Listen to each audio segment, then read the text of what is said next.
Panitia PWNU beserta para ketua PCNU Kabupaten Kota seprovinsi Banten, Al-Mukarram Gus Baha, Kiai Haji Bahauddin, itu yang disebut dengan Gus Baha. Saya terima kasih kepada Gus Baha atau Kiai Bahauddin yang datang jauh dari Jawa Tengah, dari Lasem. Nah, beliau ini sekarang ini mubaligh yang sangat terkenal. Saya terima kasih kehadirannya pada siang hari ini dalam rangka haul. Mudah-mudahan Allah Subhanahu wa taala membalas apa yang keikhlasannya untuk datang ke Tanara ini. Ya, mudah-mudahan apa yang akan diceritakan dari haul ini, tausiahnya, mari kita dengarkan dan kita resapkan. Mudah-mudahan itu menjadi bekal hidup kita, ya, untuk menjadi lebih baik pada yang masa yang akan datang. Dan ini dipraktekkan di Indonesia. Orang Indonesia itu mesti hafal Fatihah dan semuanya merasa pintar. Itu ya barokahnya Senawawi, karena kata Senawawi itu semua Quran dikumpulkan di Fatihah. Fatihah itu dikumpulkan di Bismillah. Bismillah itu dikumpulkan di Ba. Baknya saja masih dikurting di titiknya saja. Jadi kalau orang bisa titik itu sudah menguasai satu Quran. Karena pikirannya Senawawi itu semua Quran itu menerangkan tauhid, dan tauhid itu dimulai dari Ba. Ba itu bi kana makana wa bi yakunu ma yakun.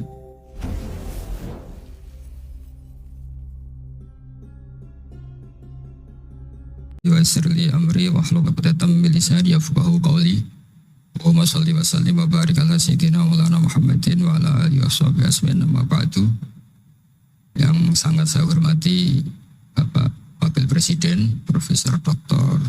Kiai Haji Ma'ruf Amin dan istri, semua pejabat negara yang saya hormati. Di sini ada Ibu Menaker Dr. Fauziah, Kapolda yang saya hormati, Korem, semua yang saya hormati, Ketua MUI Banten dan Ketua MUI Jawa Barat, semua yang saya hormati. Ini tak tanya dulu sama Pak Dokter, ini gimana? Ini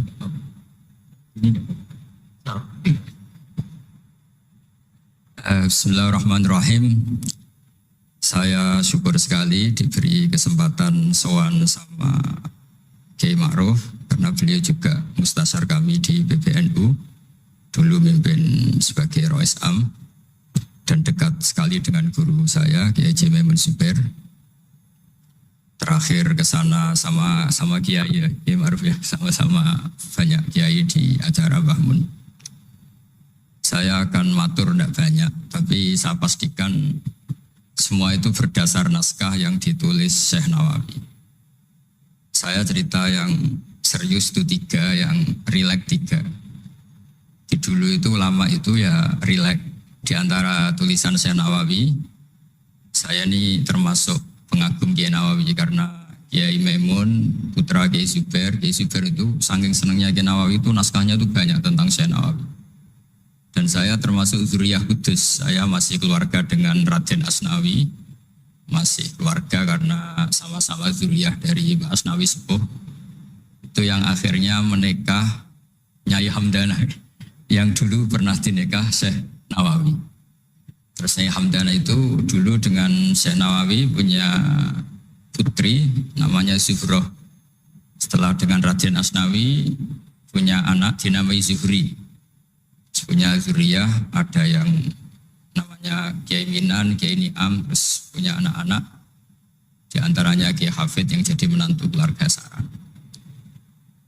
Saya kalau boleh cerita, saya ini khatam Tafsir Munir itu 3 kali. Dulu ngaji di Sarang 2 kali, terus belajar sendiri, terus mentakriri. Takriri itu beri catatan-catatan yang untuk meneguhkan satu rilis ya, atau satu tag atau satu ibarat yang diinginkan Syekh Nawawi.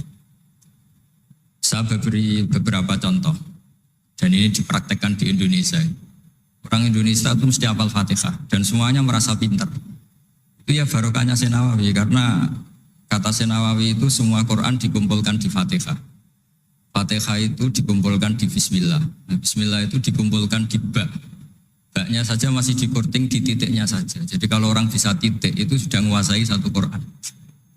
Karena pikirannya Nawawi itu semua Quran itu menerangkan tauhid dan tauhid itu dimulai dari ba. Ba itu bi kana makana wa bi yakunu ma yakun. Jadi karena saya kata Allah yang ada menjadi ada, yang enggak ada juga menjadi akan ada kalau Allah menghendaki wujud. Sehingga dulu Nawawi itu sudah sukses membuat pikiran kita itu rileks. Kalau nggak bisa Quran semuanya ya Fatihah.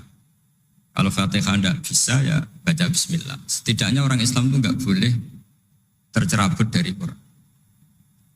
Sehingga saya kalau baca teks-teksnya Nawawi itu punya pengaruh besar di cara pandang kiai-kiai Indonesia. Di antaranya yang paling monumental dan setelah ini saya akan tidak menambahi juga tidak mengurangi adalah Nawawi cara menganalisis surat Ar-Rum. Di Indonesia itu menerima faham beragama tapi tidak menerima faham ateisme. Itu dulu zaman Rasulullah SAW sugeng itu ada kekuatan besar yaitu Romawi dan Persia. Singkat cerita, Persia ini tanpa nabi, tanpa kitab suci. Yang Romawi ini punya nabi dan punya kitab suci. Meskipun versi mereka. Ketika orang Persia mengalahkan Romawi, itu nabi terus dicibir, diolok-olok sama orang kafir Mekah. Muhammad, kawan kamu yang punya kekuatan langit, maksudnya punya kitab suci, ternyata kalah. Paling kamu juga kalah dengan kita yang tanpa pegangan langit. Nabi itu susahnya minta ampun. Karena Nabi tidak bisa membayangkan kalau kehidupan manusia itu tidak dipandu agama, tidak dipandu kitab suci. Meskipun zaman itu ya Romawi itu tidak Islam. Kemudian kata Nabi diberitahu Allah Ta'ala antara 3 sampai 9 tahun pasti Romawi akan mengalahkan Persia. Dan itu enggak dianggap kemenangan Romawi mengalahkan Persia, tapi menangnya ahli kitab, orang yang berpegangan kitab suci mengalahkan orang yang tidak berpegangan kitab suci. Dan saat itu Allah ngendikan wa yauma idzi yafrahul mu'minun, di hari kemenangan Romawi mengalahkan Persia atau kemenangan ahli kitab terhadap non ahli kitab, itu orang mukmin itu senang sekali. Sangat senang. Ini saya baca di teksnya Syekh Nawawi supaya di sini Anda tidak mendengarkan pendapat saya, memang benar-benar mendengarkan apa yang dikatakan Syekh Nawawi. Saya baca tidak ya niru-niru Kiai Ma'ruf. Tadi beliau masih ngendikan secara fasih, ngendikan usul fikih, kaidah fikih, karena ilmu beliau dengan kita ini bersanad yang sama. Dulu Mbah Mun ngaji Mbah Karim yang ngaji Mbah Hasyim.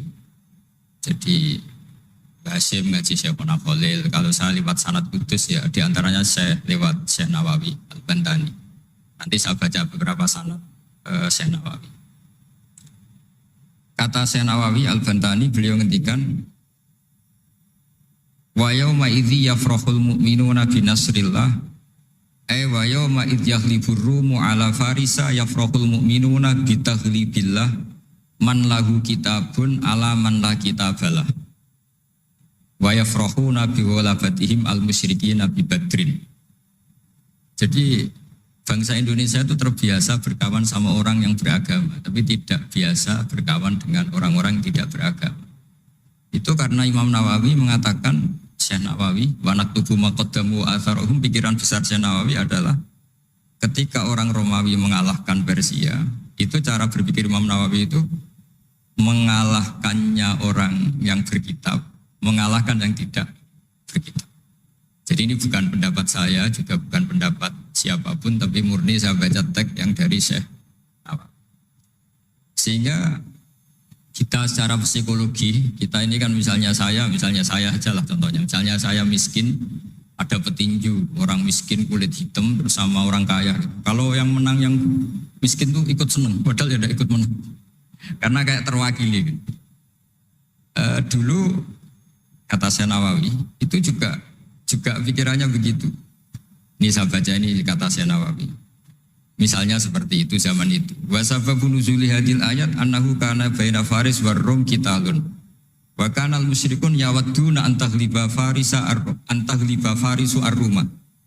Di anna Faris kanu majusian ummiyin wal muslimuna yawadduna ghalabatar rum ala Faris liqaunihim ahlal kitab.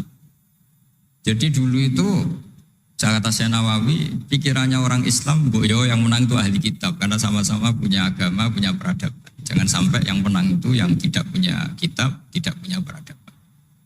Jadi itu saya yakin yang mengilhami para guru-guru kita, para kiai-kiai kita bikin Pancasila diantaranya yang membentuk Pak Karno, karena Pak Karno ya dulu ngaji sama Gus Sokraminoto, ngaji sama orang-orang pinter. Kita ini berketuhanan. Jadi itu ciri khas Syekh Nawawi diantaranya. Kemudian beliau menganalisis kemenangan. Kemenangan itu ketika orang Islam sudah kuat. Ini halaman 424. Ini nanti kita bisa tinggal di sini sebagai hadiah sama Gus Syauki sama keluarga besar Pondok Tanara. Nabi itu orang yang nggak suka duniawi, tapi kenapa sih Nabi harus menang? Nabi Sulaiman akhirnya menang, Nabi Dawud akhirnya menang, Nabi Ibrahim ya akhirnya menang, Nabi Musa akhirnya juga menang, dan Rasulullah SAW juga akhirnya mengalami kemenangan. Itu cara menganalisis Syekh Nawawi Al-Bantani. Kata beliau, iqamati alamatir riyasah, supaya kepemimpinan Islam itu kelihatan. Fala yabqa mayaqdiru alal ikrah alal kufri. Jadi kalau kita menang, baik secara politik maupun ekonomi atau kultur, setidaknya tidak ada lagi kekuatan manapun yang memaksa kita untuk menjadi kafir atau menjadi salah. Kita tahu misalnya di beberapa negara di Eropa, barokahnya orang Islam kaya, ya pemain bola dulu tuh kalau puasa susahnya bukan main. Gara-gara klubnya dibeli umat Islam itu, malah cari tukang adzan di stadion itu, karena yang punya sudah orang Islam. Itu contoh kekuatan ekonomi.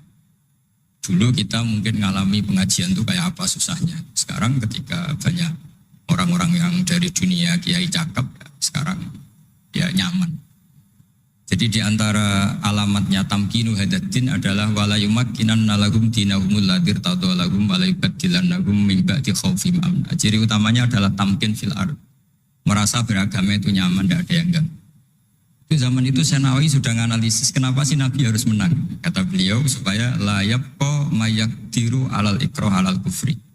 Ini tafsir di ayat wa yahdiyaka siratan mustaqima ketika Syekh Nawawi menerangkan kenapa Nabi harus menang di halaman 424 surat Al-Fatih. Jadi itu sisi-sisi betapa Syekh Nawawi itu luar biasa. Terus menyangkut kiblat. Dulu ramai sekali di Indonesia kalau kiblat harus presisi betul, harus ditertibkan betul. Tapi ternyata masjidnya para wali dan para orang-orang soleh itu ya kayaknya asal madep mulon itu ada yang komentar itu kenanya Afrika atau Mesir entahlah. Tapi Imam Syekh Nawawi zaman itu ngendikan setelah beliau cerita presisi, beliau ahli falak. Saya tahu banyak keahlian beliau falak karena saya punya kitab gurunya Syekh Nawawi. Namanya Syiarus Salikin, itu karangan guru beliau. Syekh Abdus Somad. Itu kata beliau selain menukil pentingnya presisi kiblat, tapi beliau tetap menukil itu ngutip Waruwiya an Ibni Abbasin annahu qol al-baitu kiblatun li ahlil masjid wal masjid kiblatun li ahlil haram wal haram kiblatun li ahlil masyriq wal maghrib. Wa hadza qaulu Malik. Jadi karena orang Jawa itu rata-rata kiai itu mesti baca tafsir Munir sehingga ya dianggap enteng saja. Ya sudah lah, pokoknya kira-kira madhep mulon itu. Karena kalau masjid dipresisikan detail, nanti pertanyaannya juga yang sudah mati-mati harus dipresisikan. Karena wajib madhep kiblat itu tidak hanya sholat, tapi juga orang yang sudah meninggal itu bisa ribet itu. Ya kalau yang mbahnya wali, jenazahnya masih utuh. Kalau yang enggak wali kan sekeliwat itu, karena sudah enggak ada bentuknya. Makanya dulu ada guyonannya kiai mau dipindah itu, utuhnya enggak boleh. Jangan, kalau mbah saya wali, saya keren. Jasadnya utuh, kalau bahasa ada wali. Jadi ya, tapi apapun itu saya cerita betapa efek dari pikiran besar Syekh Nawawi itu mempengaruhi kita. Sehingga dulu masjid-masjid, musola-musola itu ya tetap hati-hati lah. Tapi ya tetap saja agak longgarnya lah, ada longgarnya. Karena beliau tetap mengutip wal haram kiblatun lil ahlil masyriq wal maghrib. Jadi tidak hanya Mekah dengan makna Ka'bah atau dengan makna Masjid Haram, tapi semua tanah. Dan itu bisa 25 atau 20 kilo persegi. Kemudian ini biar benar-benar halnya Syekh Nawawi. Jadi saya tidak cerita pikiran saya, tapi murni cerita Syekh Nawawi, murni cerita Syekh Nawawi. Saya punya naskah banyak karena memang saya nekuni betul. Saya khatam, kalau nggak 3 kali saya khatam tafsir Munir. Ketika beliau menafsirkan fa inna hizballah humul ghalibun. Ini favorit saya di Syekh Nawawi. Pasukan Allah itu pasti menang, ya. Pasukan Allah itu pasti menang. Tapi beliau dengan unik menjelaskan, ya ini supaya benar-benar Syekh Nawawi ya, tidak menambahkan, tidak mengurangi. Di halaman 278. Jadi ngaji pakai kitab itu untungnya 2. 1 mengutip, 2 terus gak usah mikir gitu. Jadi baru saya mikir nanti salah di depan Pak Wapres, di depan orang-orang pinter malah sakit atau goblok gitu. Jadi kalau nukil kan aman. Paling salah baca. Kayaknya enggak lah, saya pernah ngaji 3 kali. Kayaknya enggak, tapi kalau misalnya salah itu apa-apa.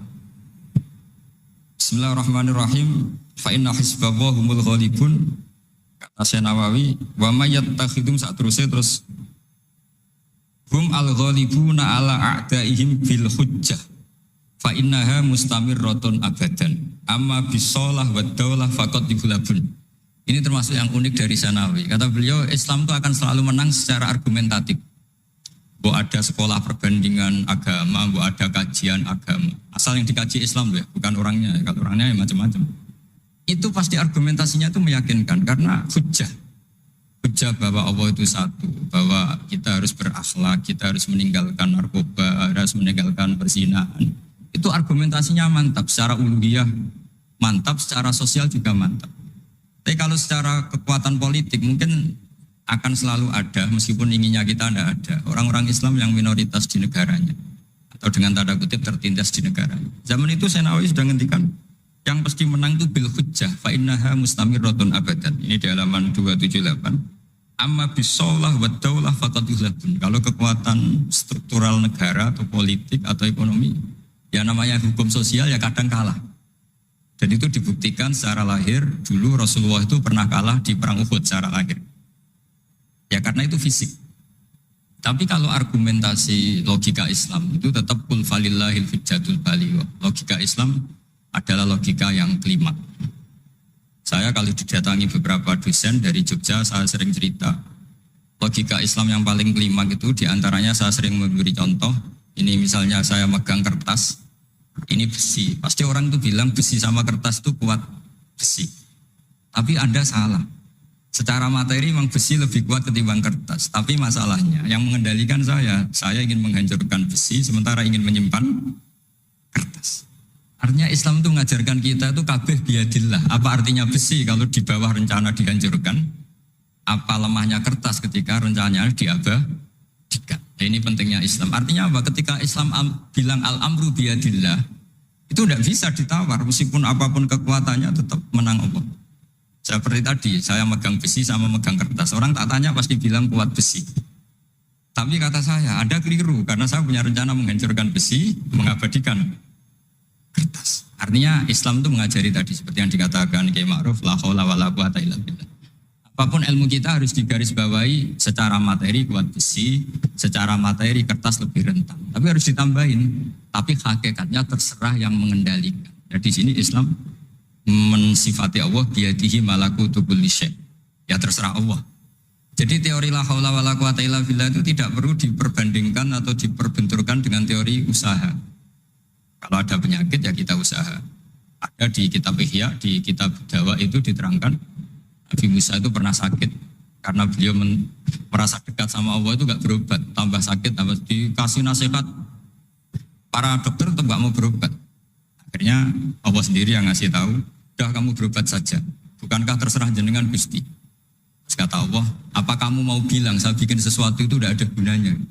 Masa Allah bikin jahe ditanya, apa betul Gusti ini menghasilkan badan? Saya tidak tahu. Saya bikin juga enggak jelas. Kan enggak mungkin seperti itu. Tetap kata Allah, fa'ena atau hikmati. Lalu hikmah saya bikin sesuatu dengan fungsi tertentu, lalu gunanya apa? Kalau semuanya tidak ada gunanya. Semenjak itu Nabi Musa percaya atau mau ikhtiar dengan obat. Tapi obat saja tidak cukup. Tetap al-amru biyadillah. Saya sering kalau ngaji bilang, kita takut COVID, ternyata nyuwun sewu mati kita kecelakaan. kita takut penyakit tertentu membunuh, ternyata mati kita kesetrum listrik, tetap kita butuh tawakal. Meskipun bersamaan dengan itu tetap ada usaha melawan COVID, ingin menghilangkan penyakit-penyakit itu. Tapi tetap al-amru biyadillah, sehingga ada keserasian syariat dan keserasian hakikat. Tapi saya pastikan Syekh Nawawi ini memang luar biasa. Jadi beliau menghentikan banyak hal yang menurut saya itu luar biasa. Jadi saya mengkaji tafsir Munir itu, di antara khas-khas beliau adalah beliau bisa cerita tentang tentang kekuatan-kekuatan Allah Ta'ala dengan cara yang rileks. Kemudian kenapa kiai-kiai Indonesia itu ngadepi orang fasik itu tenang, tidak langsung antipati seakan-akan fasik selamanya. Yang soleh juga tidak jumawa seakan-akan soleh sampai mati. Karena kata Syekh Nawawi itu ketika menafsirkan wa yu'adzibal munafiqina insya'a aw yatub. Namanya hukum sosial sudah saja yang sekarang fasik suatu saat soleh, yang sedang soleh suatu saat fasik. Karena Allah itu bisa saja merubah. Orang munafik yang kayak apa biadabnya, kayak apa salahnya, itu Allah ketika cerita tentang dirinya wa yu'adzibal munafiqina insya'a. Allah ya bisa saja menyiksa orang munafik insya'a. Tapi tetap ada kemungkinan aw yatuba, atau Allah memberi tobat. Nah barokahnya itu kadang-kadang kita sebagai GNU itu dikritik gak jelas. Ya kita memang gak mungkin jelas, memang potensinya ya yang sedang soleh ya bisa salah, yang sedang fasik ya bisa benar kan. Karena al-amru biyadillah. Itu ciri khas Nawawi. Jadi beliau dan itu membentuk kita semua di halaman 251 juz 2 beliau ngendikan haitsu razaqahum al-iman. Sehingga ya mereka bisa saja suatu saat dikasih iman. Jadi itu contoh-contoh. Kemudian di halaman 288 ketika nah ini biar benar-benar kholnya Syekh Nawawi memang saya persiapkan khusus karena saya memang nggak perlu nyari karena saya punya takriran lengkap tentang tafsir Munir. Jadi saya hanya butuh memindah saja. Karena naskah itu sudah ada di rumah, terus ini tak pindah di sini, dan rencana kitab ini tak tinggal di sini memang untuk hadiah kepada Gus Syauqi. Ketika Syekh Nawawi cerita tentang wala tajidanna aqrabahum mawaddatan lil ladzina amanu ladzina qalu inna nasara. Jadi suatu saat di komunitas yang kamu adepin, itu kamu akan menemukan orang yang alyan itu lebih rileks, lebih ya cara bahasa sekarang mungkin lebih simpati. Jadi orang Indonesia itu lebih simpati pada agama tertentu daripada yang lain. Misalnya kata Syekh Nawawi ngendikan waqad qala ba'duhum madzhabul yahud annahu yajibu alim isalu syarri ila man khalafahum fiddin. Terus ketika beliau cerita yang satunya wa aman nasara falaysa madzhabum dzalik balil idza haramun fi dinihim fa hadza wajhu tafawut. Jadi akhirnya orang Indonesia itu terbiasa dengan seperti ini karena dulu Syekh Nawawi sudah bilang. Jadi betapa Rasulullah itu lebih ingin yang menang itu yang masih punya agama. Jangan sampai yang nggak punya agama itu menang. Bisa dibayangkan kan kita tahu misalnya di ilmu medis kalau cloning itu dibolehkan itu kayak apa manusia jadi uji coba. Jadi gara-gara kita masih beragama apapun hebatnya teknologi cloning itu tidak serta-merta diadopsi atau diterapkan. Jadi itu sumbangan-sumbangan Syekh Nawawi pada kita dan yang membentuk kita. Terus ini yang terakhir di kitab Nashihul Ibad. Jadi ini supaya benar-benar kholnya Syekh Nawawi di kitab saya halaman 112. Ini sekaligus penutup. Saya tidak akan matur banyak-banyak supaya nanti dikaji sendiri kitab-kitabnya Syekh Nawawi. Suatu saat orang yang tukang fitnah ya atau yang suka mungkin kalau sekarang suka gosip atau apalah atau yang suka bikin berita yang enggak benar. Itu Syekh Nawawi menambahkan ini kitab Nashihul Ibad itu karangannya Ibnu Hajar Al-Asqalani. Ibnu Hajar Al-Asqalani itu gurunya Syekh Zakaria Al-Ansori. Jadi Syekh Zakaria Al-Ansori itu orang yang begitu alim alama sampai digelari Syekhul Islam. Itu beliau pinter itu karena bingung. Pernah ditanya, ya Syekh, kenapa Anda sepinter itu? Syekh Zakaria Al-Ansori itu punya guru namanya Ibnu Hajar Al-Asqalani. Beliau punya murid namanya Ibnu Hajar Al-Haytami. Jadi kalau mau setoran itu ya sinau karena gurunya alim. Dulu kalau setoran sama guru itu muridnya yang baca, korok itu alas. Jadi dulu saya baca tafsir Munir itu nyemak sampai khatam, terus saya baca ya sampai khatam. Makanya saya ini alhamdulillah tahu banyak tentang tafsir Munir. Karena saya pernah ngaji istimewa khatam, terus saya yang baca juga khatam, terus saya belajar juga khatam. Jadi semoga ini bentuk penghormatan saya pada Syekh Nawawi, itu sudah puluhan tahun yang lalu. Dan alhamdulillah sekarang punya kesempatan bisa hormat khalnya Syekh Nawawi. Beliau ketika terus yang tanya ini dijawab sama saya Zakaria Ansori. Dukik tu bena hajaro ini. Saya ini diseleb 2 batu, digebek kalau orang Jawa bilang. Karena kalau mau ngaji ya takut, mau ngajar juga takut karena muridnya pinter. Kalau dia bacanya salah itu ketahuan. Jadi guru kalau ingin pinter cari murid yang pinter, pasti mutolaah dulu. Karena sampai kalau baca rofa nasabnya salah, pasti terus muridnya boyong. Goblok tenan guru-guru gitu. Karena jadi punya murid pinter, makanya kalau ada mahasiswa pinter, mesti dosennya tambah pinter. Karena dia kalau bacanya banyak, muridnya akan mikir. Itu disebut dukik tuh bena hajaro ini. Kata Syekh Nawawi menambahkan yang dikatakan Ibnu Hajar Al-Asqalani dalam kitab Nashihul Ibad. Beliau meriwayatkan satu hadis. Yu'adzabul lisanu bi'adzabin la yu'adzabu bihi syai'un minal jawarih. Nanti lisan atau mulut itu disiksa Allah dengan siksaan paling pedih di atas organ tubuh yang lain. Terus lisan komplain sama Allah, 5 tu'adzibu, kenapa engkau menyiksa seperti ini ya Allah? Terus dijawab, kharajat minka kalimatun balaghat masyariqal ardi wa magharibaha. Fasufika bihad damul haram wa ukhida bihal malul haram wa tuhika bihal farjul haram. Jadi lisan itu kalau kadung ngomong, itu orang yang harusnya disukai gara-gara dia provokatif atau menceritakan kebencian, orang benci semua. Yang orang harusnya dibenci karena perilakunya tidak menguntungkan bangsa dan negara atau tidak menguntungkan umat Islam, gara-gara dipoles sehingga dicintai. Jadi lisan itu bisa merubah segalanya. Jadi sekali dia punya kesalahan, kata Syekh Nawawi, sesuai riwayat yang beliau riwayatkan, dan beliau ngendikan turuwiyah, Nabi sallallahu alaihi wasallam, beliau ngendikan bahwa ini diriwayatkan dari Nabi, kharajat minki kalimatun balaghat atau kharajat minka kalimatun balaghat masyariqal ardi wa magharibaha fasufikat biyadamul haram wa ukhidha biha al-malul haram. Jadi ini sumbangan-sumbangan Syekh Nawawi yang kemudian membentuk kita. Jadi saya ulang lagi, mungkin para pengkaji naskahnya Syekh Nawawi tolong dibaca surat Ar-Rum. Surat Ar-Rum itu dulu Nabi itu masih belum kuat, masih di Mekah, dihimpit kekuatan besar, yaitu kekuatan Romawi dan Persia. Dan yang Romawi ahli kitab, yang Persia non ahli kitab. Dan orang musyrik itu non ahli kitab, jadi tidak berkitab. Ternyata Nabi ketika orang Faris menang, Nabi dicibir sama orang-orang musyrik bahwa nasib Anda yang katanya punya kekuatan langit, pasti nasibnya sama dengan Romawi. Tapi ternyata Allah akhirnya memenangkan Romawi, dan ketika Romawi yang menang ini oleh Syekh Nawawi ditafsirkan kemenangan yang punya kitab, bukan ditafsirkan kemenangan apa? Romawi, tapi kemenangan yang berpegangan kitab itu lebih menyenangkan bagi umat Islam, karena bagaimanapun yang punya kitab ini jauh lebih berperadaban, lebih beretika. Saya kira demikian karena mungkin waktu ya, dan tadi seperti yang dikatakan Kiai Haji Ma'ruf, mohon maaf sebanyak-banyaknya karena nggak bisa hormat Syekh Nawawi secara besar-besaran sesuai hak beliau sebagai orang yang sangat-sangat terhormat karena ngangkat nama besar Indonesia di kancah internasional.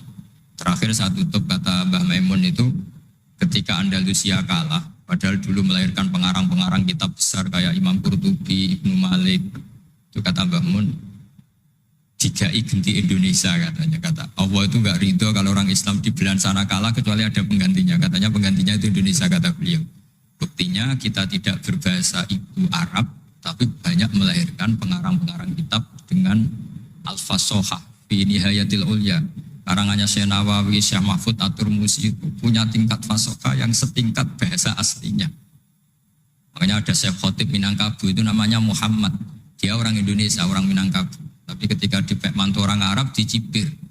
Kamu kok punya menantu orang Ajam? Orang Ajam itu dianggap nggak bisa ngomong. Beliau secara spontan nggak dikasih tahu, disuruh khutbah. Ternyata beliau takallama bilisanin fasih wa bikalamin fasih wa bikalamin baligh. Akhirnya orang-orang Mekah itu kagum semua. Makanya terus dapat gelar Muhammad Khotib.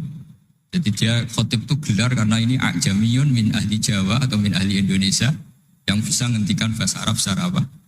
Fasih. Jadi semenjak itu terus ada gerbong besar setelah Syekh Nawawi itu banyak lah, ada Abbas Soleh Darat, ada Syekhona Khalil, terus top Saniyah ada Syekh Mahfud, macam-macam, terus top Salisa ada Mbah Hashim, ada Mbah Wahab, ada Raden Asnawi dan seterusnya dan seterusnya. Semoga kula jenengan termasuk orang-orang yang mencintai beliau, karena sanad saya tadi saya matur sama Kiai Haji Ma'ruf, memang sanad Qadiri itu dulu dari sini, dari kakeknya Mbak Ma'ruf, dari Mbak Karim. Saya juga tahu itu karena sering dikasih tahu para mursyid thariqah. Dan itu tadi kita sempat baca di Bahjatul Wasail, memang beliau itu Al-Qadiri, jadi apa, Asy-Syafi'i madhaban wal Qadiri apa, thariqatan. Mohon maaf. Assalamualaikum warahmatullahi wabarakatuh.